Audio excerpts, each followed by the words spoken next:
I'm gonna hit you with the AI here because you get to understand your scope, your objectives, and then you have an opportunity to estimate for resources, and then combining all that together of creating a project roadmap that will guide you towards the entire development process.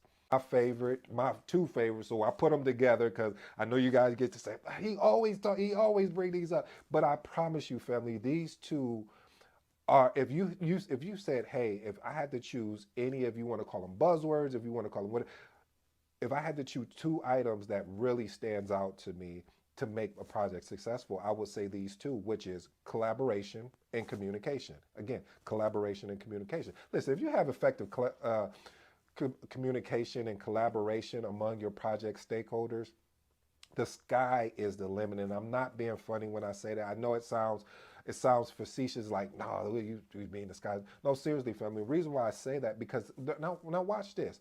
If we are collaborating effectively, that means that we are working together, not saying, oh, well, that's your work, or that's what you do, or I'm not going to go tell you about this. I'm going to go work in my own little bubble, and then I'll come out and then you're going to be surprised at the work. Well, no, I won't be surprised, because if I'm working in my bubble over here, we may collide. So it's important to be able to have that collaborative approach to leading a project. And then the communication, if there's clear, concise communication, it opens up the lines for communication, what makes people feel more comfortable to communicate.